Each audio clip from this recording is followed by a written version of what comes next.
이번 강의는 방화벽 구축입니다. 현실에서 실제 방화벽을 어떻게 구축하느냐입니다. 자, 그러면 현실에서 방화벽을 어떻게 구축하는지 먼저 살펴봅니다. 지금 화면에서 보고 있는 이 그림 두 개가 현실에서 방화벽을 실제로 구축하는 형태이고, 또한 현재 시험에 출제되는 기준입니다. 자, 제가 여기서 여담으로 하나 이야기합니다. 제가 얼마 전에 대학 동창을 만났는데 뭐 하나 이렇게 물어보니까 방화벽 구축하는 사장이 되어 있었습니다. 직원 몇 명 데리고 이 방화벽을 구축하는데 어떻게 방화벽을 구축할까 제가 궁금해서 좀 물어봤습니다. 그러니까 방화벽 구축은 실제로 천차만별입니다. 고객이 요구하는 대로 방화벽을 구축해 준다라고 하였습니다. 자, 그러면은 우리 시험에서는 그런 거 다 출제되지 않겠죠. 우리 시험에서는 다시 한번 더 강조하는데, 지금 화면에 보고 있는 이 그림 형태가 바로 시험에 출제되는 형태입니다. 자, 먼저 위에 있는 그림을 봅니다. 자, 위에 있는 이 형태의 그림을 그 방화벽 이름이 무엇이냐면은 스크린 서브넷 게이트웨이 방화벽이라고 합니다. 그러니까 이 자세히 보면 여기 스크린 하나, 두 개가 있죠. 그리고 중간에 또 베스천 호스터인데 역시 이 베스천 호스터도 방화벽입니다. 다시 말하면 제가 여기 체크해 놓은 게 뭘까요? 방화벽이죠. 그 기능이 조금 다를 뿐입니다. 그리고 여기 공개 호스트 이렇게 되어 있는데 이 공개 호스트 부분을 좀 더 세부적으로 여기 다르게 그린 것이 바로 아래쪽에 공개 호스트, 그럼 무슨 말인 줄 알겠죠? 외부 접근하는 사람들한테 공개하는 호스트, 앞에서 우리가 DMZ 배웠습니다. 바로 이 DMZ가 뭘까요? 공개 호스트가 연결되는 곳입니다. 바로 DMZ에 연결되는 대표적인 서버가 DNS, 웹 서버, 그리고 메일 서버가 되는 것이죠. 다시 강조합니다. 시험에서는 이렇게 뭐 DMZ 그려놓고 아직까지 출제되지는 않았는데 그냥 공개 호스트 뭐 이렇게 출제될 수 있겠죠. 그러면 이 공개 호스트가 DMZ를 말하는구나 이렇게 이해하면 됩니다. 또 하나 더 이야기하면은 이 방화벽 이름을 스크린 서브넷 게이트웨이 이렇게 붙이는데 여기서 핵심이 뭐냐면 이 서브넷입니다. 그러면 서브넷이 무슨 뜻일까요? 예를 들어 이 그림 구조에서 제가 동그라미 치는 이 부분이 전체적으로 뭘까요? 예를 들어 청와대면 청와대, 그 회사의 그 내부 네트워크 구조가 되겠죠. 그러면 그 네트워크 구조에서 일부는 여기 있고 또 일부는 어디 있죠? DMZ에 있습니다. 그러니까 전체 네트워크에서 일부분이 DMZ에 있는 것이죠. 그러니까 전체에서 일부를 다르게 어떻게 표현할 수 있을까요? 서브넷 이렇게 표현할 수 있겠죠. 해서 이 형태의 방화벽 이름이 스크린 서브넷 게이트웨이가 됩니다. 자, 그리고 아래쪽에 하나 더 설명할 것은 여기 베스천 호스트라고 되어 있는데 이 베스천 호스트는 이 형태의 방화벽에서는 이 베스천 호스트가 게이트웨이 역할을 합니다. 자, 여기까지가 지금 이 화면에서 보는 이 그림에 대한 개요입니다. 그러면 이 화면에 있는 스크린 라우터, 베스천 호스트 등등에 대해서 세부적인 것은 뒤에서 하나하나 설명합니다. 자, 이번에는 가장 단순한 형태의 방화벽 스크린 라우터 소개합니다. 아래 그림을 봅니다. 위에 있는 이 방화벽 구조는 스크린 서브넷 게이트웨이라고 하였습니다. 이 복잡한 방화벽 구조에서 다 제거하고 내부하고 외부 사이에 딱 하나 스크린 라우터만 두는 형태를 당연하게 스크린 라우터 방화벽이라고 하겠죠. 자, 이 스크린 라우터 방화벽은 1세대 방화벽 패킷 필터링 방화벽을 말합니다. 자, 이 형태의 방화벽에서 할 수 있는 것은 얼마 되지 않겠죠. 아래쪽에 설명되어 있습니다. 먼저 3층인 IP 계층에서는 데이터그램의 출발지, 목적지 주소 정도만 스크린할 수 있고 TCP 계층에서는 세그먼트의 포트 번호에 의한 스크린 정도만 할 수 있습니다. 자, 그러면 현재 이렇게 단순한 형태의 스크린 라우터 방화벽을 구축하면 내부 네트워크 안전성이 보장될 수 있을까요? 보장이 어렵겠죠. 해서 현재 기준으로 말하면 대부분의 방화벽은 이 스크린 라우터에 무엇을 추가하느냐? 베스천 호스트를 추가한 형태로 방화벽을 구축합니다. 자, 이번에는 베스천 호스트 방화벽을 소개합니다. 소개하기 위해서 앞에서 설명한 스크린 서브넷 게이트웨이 방화벽 구조 다시 가져왔습니다. 자, 이 형태의 방화벽 구조에서 베스천 호스트만 남겨두고 나머지 방화벽을 제거한 형태가 바로 베스천 호스트 방화벽입니다. 아래 그림 구조입니다. 그림을 다시 설명하면 내부하고 외부 네트워크 사이에 단지 베스천 호스트 하나만 두는 방화벽 구조입니다. 자, 그러면 여기서 용어 하나 설명합니다. 왜 이 방화벽 이름을 베스천 이런 용어를 쓸까요? 영어 단어 뜻을 살펴보면 알 수 있습니다. 자, 우리가 영어 단어 베스천 뜻이 뭔가요? 요새라는 뜻입니다. 요새는 어떤 뜻인가요? 군대에서 어떤 사업을 할 때 방어하는 그런 것이 요새입니다. 해서 우리가 베스천 그러면 컴퓨터에서도 방어를 하기 위한 그런 컴퓨터 시스템을 말합니다. 자, 다시 한번 더 이야기하면 이 베스천 호스트는 일반 호스트 시스템의 방어 기능을 추가한 시스템입니다. 우리가 보안에서 가장 중요한 보안 시스템 중에 하나가 곧 뭘까요? 베스천 호스트가 되는 것이죠. 자, 그러면 베스천 호스트 특징 여러 가지가 있겠죠. 그 중에 반드시 하나 정리해야 할 거에 있습니다. 아래쪽에 적어둔 내용 읽어봅니다. 바로 이 베스천 호스트는 내부하고 외부 네트워크 사이를 단순하게 논리적으로 구분하는 것입니다. 다시 한번 더 강조합니다. 내부하고 외부 네트워크를 논리적으로 구분할 수도 있고 물리적으로 구분할 수 있는데 베스천 호스트는 물리적으로 구분하는 것은 아니고 논리적으로 구분한다. 이 내용을 머릿속에 잘 정리합니다. 그리고 추가 내용은 베스천 호스트는 응용층에서 동작하고 베스천 호스트의 주요 기능은 일반 방화벽 기능하고 같습니다. 인정, 접근 제어, 각종 로고 생성, 역추적 등입니다. 자, 이번에는 두얼 홈드 게이트웨이 형태의 방화벽입니다.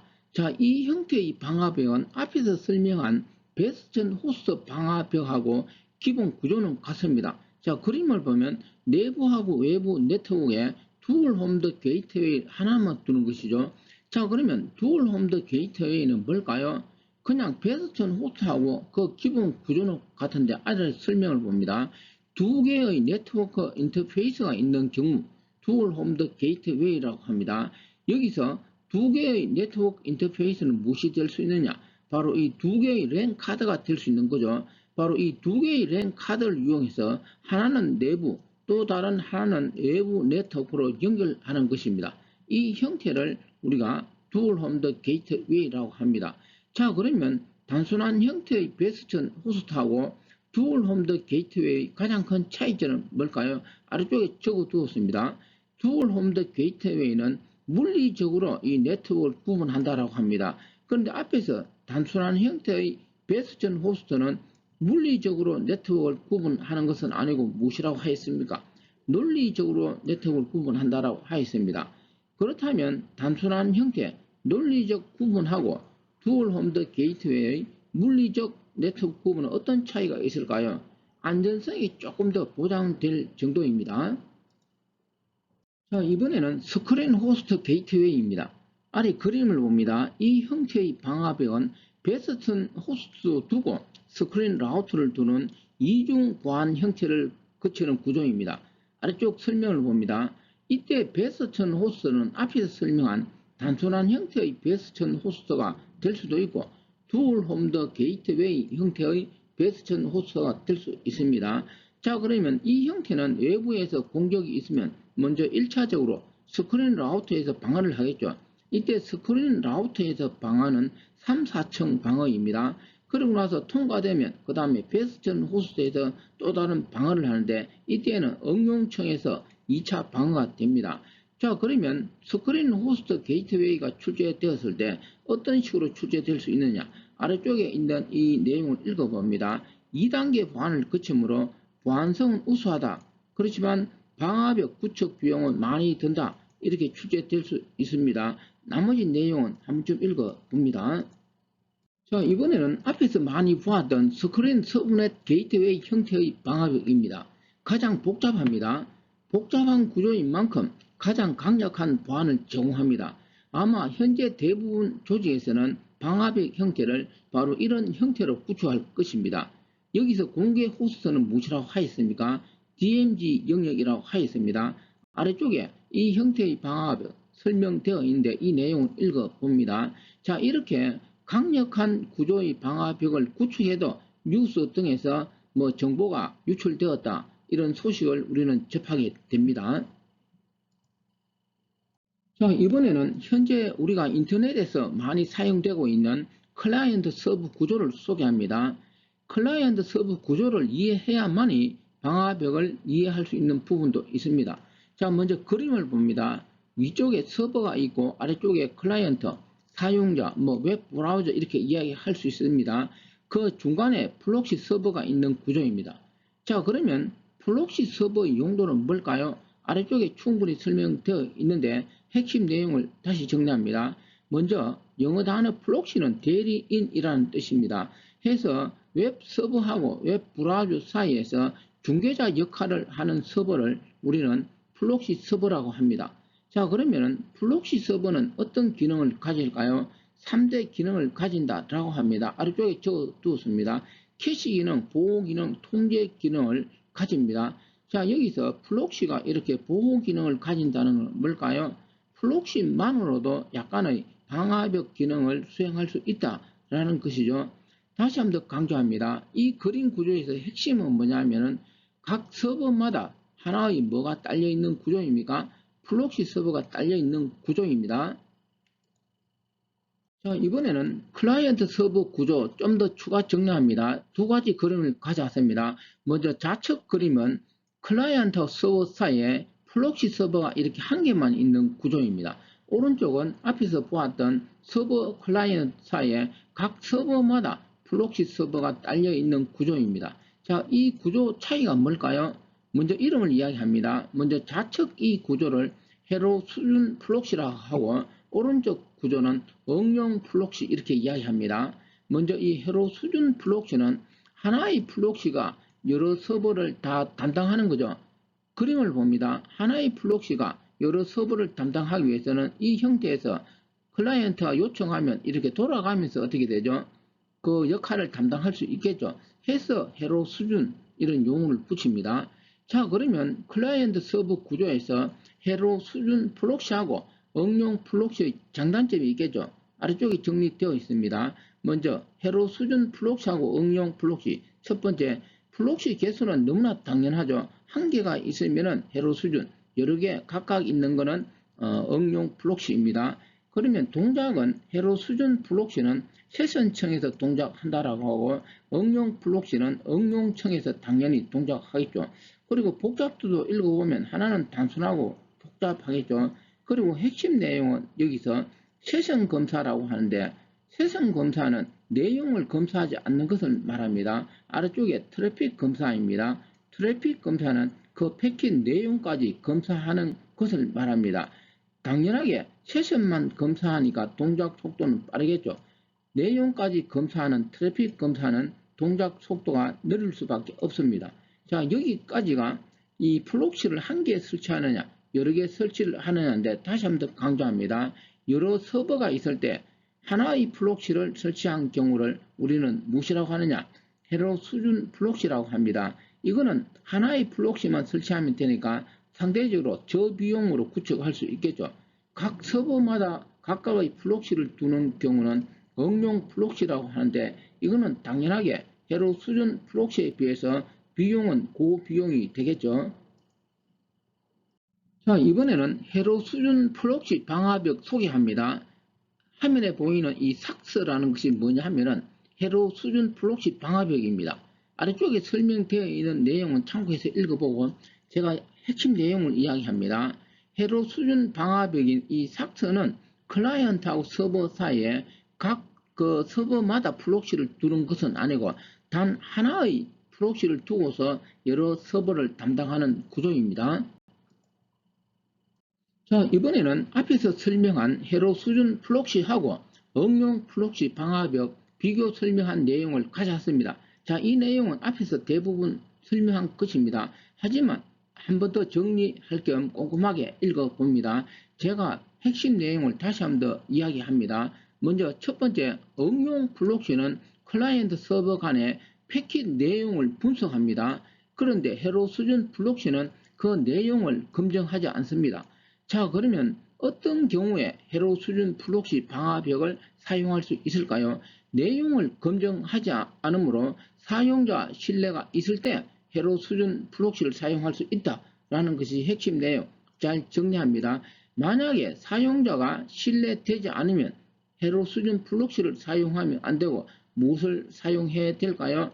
내용을 검증하는 응용 플록시 방화벽을 사용해야 된다라는 뜻입니다. 자, 그리고 또 하나 더 앞에서 이야기한 것 설명하면 헤로 수준 플록시 종류로서 바로 이 삭스가 있다라는 거 정리합니다. 자, 이번에는 기출문제 하나 분석합니다. 2019년 서울 9급에서 출제된 내용입니다. 문제에서 침입 차단 시스템이라고 하였습니다. 바로 방화벽을 말합니다. 가장 옳은 것은입니다. 자, 1번 내용 읽어봅니다. 1번 내용은 틀렸습니다. 스크린 서브넷 구조는 여기 구축 비용이 저렴하다라고 하는데 가장 복잡한 구조이죠. 구축 비용이 많이 듭니다. 자, 두 번째, 스크린 라우터 아주 단순한 구조입니다. 이거는 인정 기능을 제공하지 않습니다. 자, 3번 내용이 올바른 내용이죠. 이중 네트워크 호스트 구조, 이게 바로 두얼 홈드 게이트웨이 구조를 말합니다. 바로 이 두얼 홈드 게이트웨이 이 부분이 손상되면 어떻게 될까요? 내부 네트워크 보호할 수 없습니다. 자, 그 다음 마지막 4번을 읽어봅니다. 스크린 호스트 게이트웨이인데 역시 이 내용 읽어보면은 내부 네트워크를 여기 보호할 수 있다라고 하는데 베이스 전 호스트가 침입되면 어떻게 될까요? 내부 네트워크 보호할 수 없겠죠. 이번 강의는 여기까지입니다.